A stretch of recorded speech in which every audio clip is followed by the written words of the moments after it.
Alright, guys. So this is gonna be a little back testing Friday, like a Friday little session, because I'm not gonna be live at all. So I want to be able to stay consistent. So that's why I'm putting up this YouTube video out here, guys.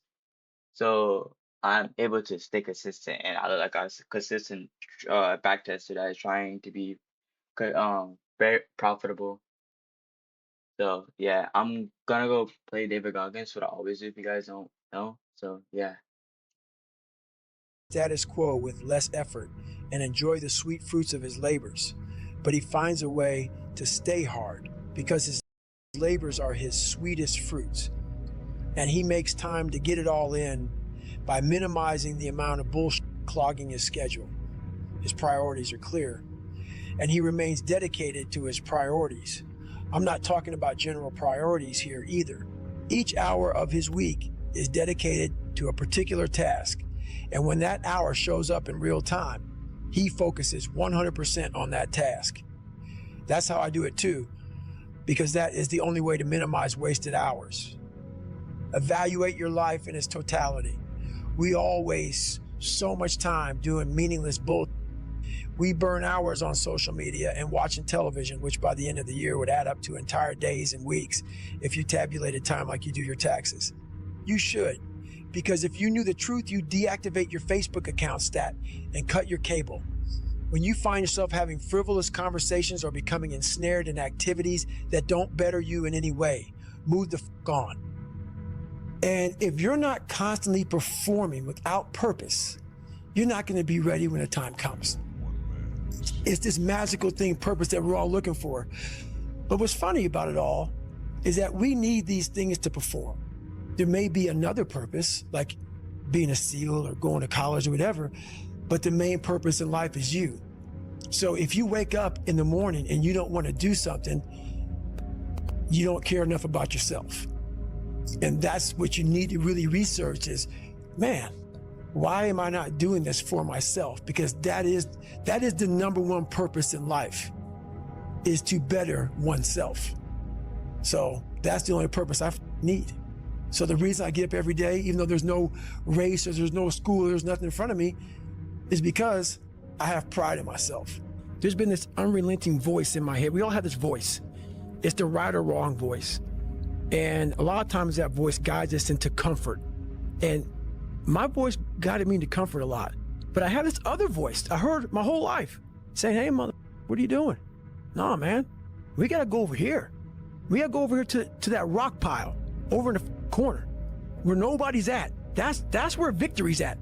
We're over there in that corner. So this voice was giving me all these answers. I wasn't a real smart kid growing up, but I had this crazy voice in my head saying, over there is where the answers are. And I wouldn't listen to it because over there was pain. Over there was me looking in the mirror. Over there was me being accountable for all these things that went through my life. Even though people put them on me, it's now mine to own. And I didn't want to go over there by myself, but I had to. And this voice was guiding me there. It's God, whatever you want to call it. But that's what it was in me. This ain't you, bro. This ain't you. You weren't born like this. This ain't you, the real you, bro.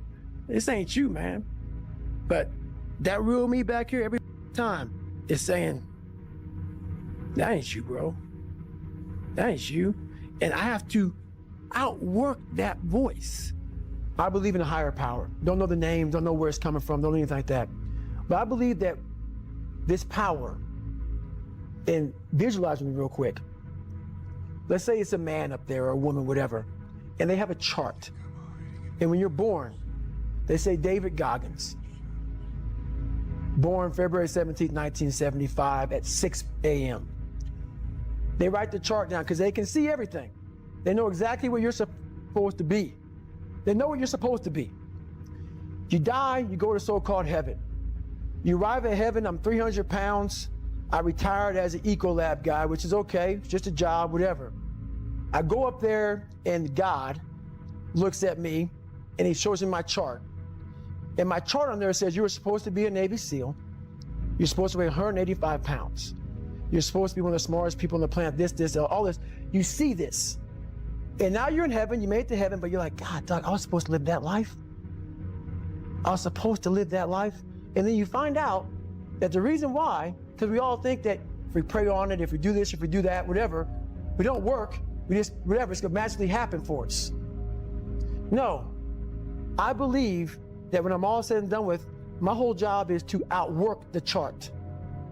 Whatever the chart says about me, the all-knowing power up there, I want to get up there and say, him look at me and say, I know everything. I didn't see this. I didn't see this. I want to feel that. I want to get to the other end of this world, and however I'm being judged, whoever's judging me, to look at me and say, I did not. No, I had you at 185, I had you at this, but all this other shit, I was riding as you were living it. I want to find more. All I can. And in that sack of shit, you have to dive in that to find more. Because if you're not willing to go in there and face yourself, you're not gonna find anything. You're gonna live right here on surface, man, right here on surface.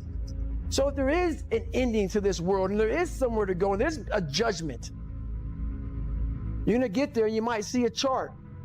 And that chart might tell you who the you should have been. And now you get the rest of your life to think about that. Man, I could have lived a much better life if I just would have just suffered a little bit more. If I just would have went in that shit and realized I had so much more. But fear and the 40% and living here versus living here, being afraid, stopped me. So that's, I'm a big guy in visualizing. I'm a big guy in making a world, it may not exist. To me, it does. To me, it does. And I'm overpowering myself every day. And you gotta find tools to do that. That's the tool that I use. So that's what it's all about. I became obsessed. I became obsessed with being the baddest that God ever created. Am I that? I don't care. I believe it. And I was trying to tell him, once you become obsessed with something, obsessed, it's okay to be unbalanced for a while. It's okay. Don't be all this stuff people say, you gotta be balanced. To be the best in the world at what you do. It's not about being a Navy SEAL, people. The best at what you do, you have to be unbalanced to find every bit of energy and strength that you have to pull it off. Then you get balanced once you become great. And then you help other people become better from you being the best in the world. So if your family doesn't understand, why are you so daggone crazy? Because I'm trying to be the best I can to give you the best that I am. And it takes being obsessed to where people think you're crazy. What do you think most people get wrong about motivation? They think it's a permanent fix. They think it's something that is a constant. They think that maybe once I get it, I'm gonna hold on to it. And that's the thing about that I was telling you, that I always talk about, is nothing is permanent. Nothing is permanent. And a lot of times you have to learn to perform without motivation. You have to learn to perform without purpose. You have to learn to perform a lot of different things. And that's what people think. They think I need to have this motivation to work out, to study, to be better. So if they don't have it, they just don't do it. And that's where you fail. You have to learn to train your mind well beyond motivation. If you have motivation, that's great. That's some kindling to the fire. All it takes is a little bit of spark, you can burn a whole forest up. But motivation, you have to learn to exist without it. You have to learn to be, you have to be your best self when you're least motivated. And that's the tricky part about all that shit. Motivation is just a word. You have to have these different things in your mind on where you want to go and know that motivation is not going to get me there. Because I'm not going to always be motivated. There's no passion, there's no motivation, there's no, oh my God, man, no. It's every day of your life just doing. No passion, no discipline, no motivation. All these words, I hate people, I hate that so many people use these words now because it's watered. Someone's sitting in the room by themselves and they figure themselves out and say, God, this is gonna fucking suck. Where's passion when you're 300 pounds? Where's the motivation when you can't read and write? Where is it? So how did this happen? I just did. I just did. I said, maybe at the end of this journey, there'll be something there for me. If not, I can read. If not, I'm 185 pounds. There's no magic potion. There's no, oh, let me wake up and look at some shit. No. All those words are overused. They're bullshit. It's all bullshit. Just do. You're living. How do you want to live? How do you want to die? How do you want to be remembered? That's it. That's it. Period. You have to be open-minded to the possibilities that I can do this. Once you shut your mind down to the possibility that it can be achieved, there's no way it can happen. So that's why my eyes and my body light up about things, because I know that if you're in a fight, you have to attack. You have to keep attacking. The enemy has to know he is not going to give up. You must break the soul of whatever the fuck is in front of you. That's what I realized. I was never breaking the soul of anything in front of me. So that's why I came up with this thing called Taking Souls in my book. I started to devise ways to break a soul of a human being, of an object, of whatever's in front of me. If you keep on attacking something, nothing wants to stand in front of anything that is relentless. Nothing. This is what I say to myself. Self-talk and visualization are the two keys to my success. I believed for that last 19 miles, I was indestructible. Because I took myself in that chair, crapping up my back, peeing blood down my leg, shin splints, stress fractures. I use all that for motivation versus negativity. I use it for motivation. I said to myself, who on this earth would still be going right now? You are. You are. You gotta be the hardest on the planet. Is it true?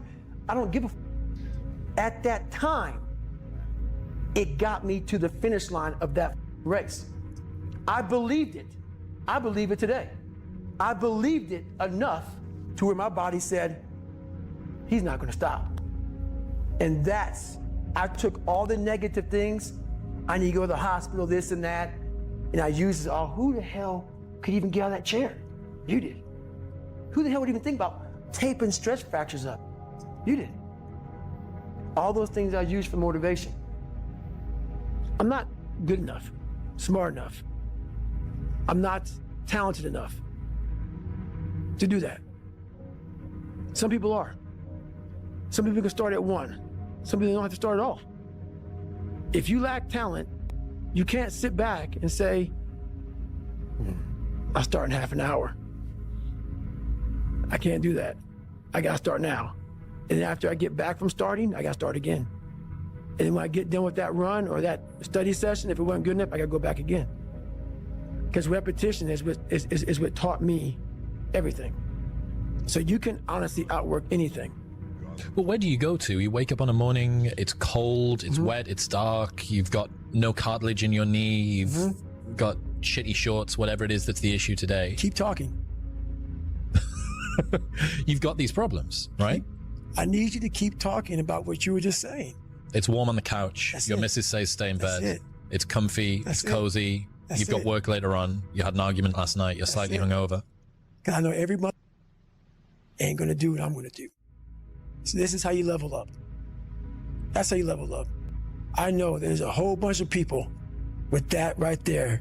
That fires me up. That makes me happy, what you just said. That brings joy to my life right there. Why? Because I know there's so many people that have the ability and just refuse to get off that couch. Refuse to study a few more hours. Refuse to go deeper, to go further. And that's where I gain the advantage. It's so easy to be great nowadays, my friend, because most people are weak. Most people don't want to go to that extra mile. Most people don't want to find that extra because it sucks. It's miserable. It's lonely. You talk about that you were kind of, lonely by yourself. I was the same way. And that used to hurt me growing up. Now I thrive in that shit. That's the only place to be. If you pan it down here, you see it's about 3 o'clock in the morning and there's not a car or a person in sight. If you pan over here, it's the same thing. Not a car or a person in sight. People want to know where I find my strength at, where I get my strength. I get it from a lot of places, but right now, this morning, I'm getting it from, there's not a that's up. There's not a car, there's not a person. Everybody's in their bed, sleep, dreading that it's a Monday, hate it's a Monday. And I'm loving it. I'm loving that. Where everybody's getting weaker, I'm getting stronger. It's not about the running, the swimming, the push-ups, the sit-ups. It's about what those things do for your mentality. You don't get better on the daggone couch. You get better by coming out here and getting after it every daggone day. Stay hard. That's why there's a lot of average. And it makes me so f***ing mad. Every day I walk this earth and I see average all over the place. And they want to ask me, how did you do it? I can't tell you how, because you're not gonna do it. You're not gonna do it. You're gonna continue being out, because every day you wake up, like he says, like get the coffee, make the pancakes, kiss the girl, kiss the kids. You wake up, right to work. Immediately your mind is in action. No one wants to do that. No one. And I don't blame them. But don't be mad. When you're laying there in your bed, and you're in the hospital, and you're 70, 80, 90 years old, and you're thinking, man, I feel like I didn't do something. Because you did. You didn't do it. You didn't do shit. You may live a great life, man, but you're always gonna feel empty inside. I don't feel empty. So call me what you want. There's not one empty bone in my body, because I have figured out that really the magic potion, at least to my life, and it's very rewarding. Not getting civilized is about having a savage mentality. Civilized is something where people, it's a comfortable world. A lot of us say, you know, like for instance, I see these athletes right now who retire, you know, I'm 38, you know, I'm 39, I did 20 years at the top of my game, and I'm chilling out now. You see them a year later and how they look. What the hell just happened to you, dude? What the hell? You're one of the greatest athletes of all time. Kids looked up to you. Women, men of all ages looked up to you. And they hit the pinnacle where it's time to retire, and their mind says, I'm civilized. The worst thing that could ever happen to any human being is they become civilized. It's that total accountability. Like even when you retire, there's a mother looking at me and judging me right now, man. I was the baddest person to ever live. Doesn't go away, man. You gotta wake up, even though you retired, you never retired. You're setting the example every single day of your life. And being civilized feels so good. I'm sorry, man. Once you get to the top, you may retire, but you ain't never coming back home, man, because now you're judged. People see you falling off. You want to be that guy who knows I may be retired from the sport or wherever I did, but I'll be damned if you ever see me looking like shit, feeling like shit, not arriving. People, I've arrived. I've arrived mentality. You're always setting the example. Civilization feels so good. These comfortable feelings are what people want. They want retirement. They want that. They need that. It's a yearning feeling. I want it too. People love putting a label on me about, my God, man, you're just wired different. I'm not wired different, dude. I'm thinking right now, after I got past my stuttering thing, now I'm on a roll, I'm good now. You know what I'm thinking about right now? I gotta wake up tomorrow and do the same shit again. I gotta leave this interview and go stretch out for 2.5 hours. I hate that shit. But guess what it does though? I'm constantly callousing over my victim's mentality that I once had growing up. Every day you have to do this shit. Because why? When you stop doing it, you don't just maintain it. If you stop shooting a gun, you're not gonna be a great shot if you pick a gun up a year from now. The only way to keep from getting rusty is to constantly oil that machine. The machine is this. You gotta keep challenging it every day. Everything I do in life, it sucks.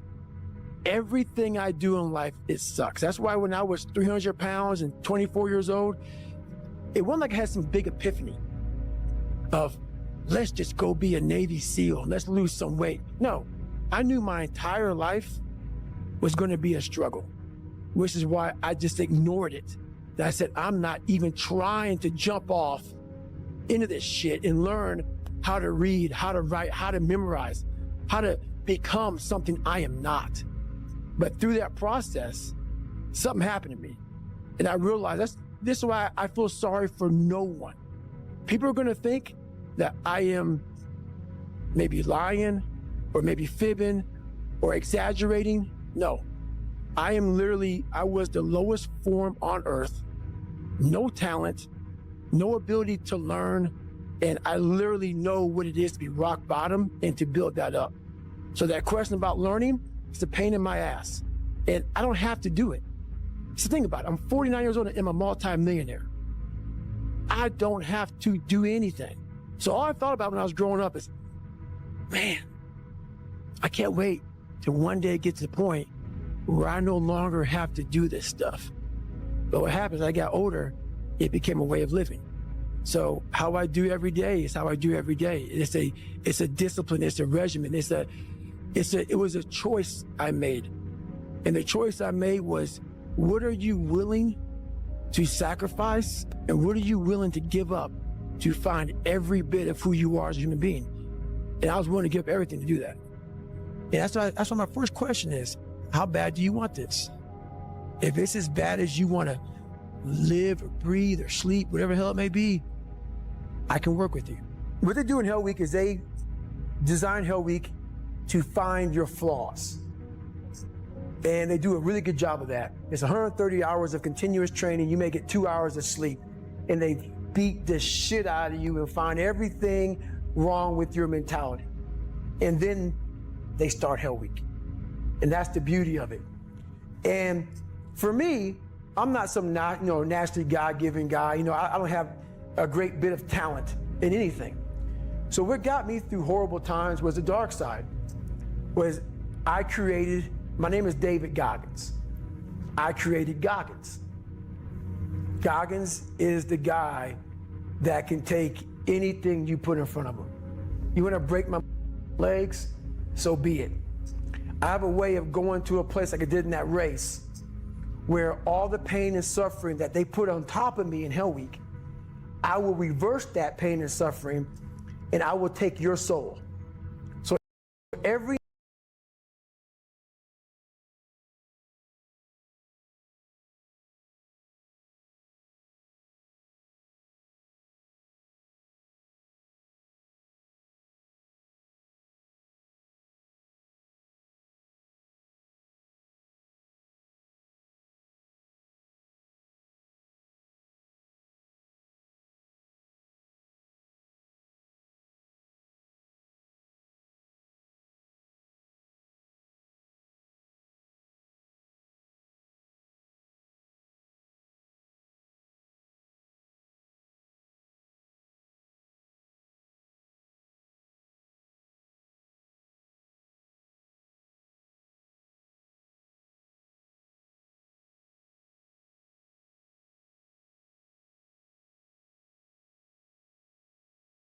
All right, guys. So I guess I just passed my FH replay account, guys. So yeah, woo, woo, yes. All right, guys. Anyways, you guys have a good day. Not once did I went in the negatives at all. I never went below $100 at all. So yeah, this stream is 24 minutes long. That is not enough content. I know, but yeah. Anyways, guys, you guys have a good day and I love you guys all.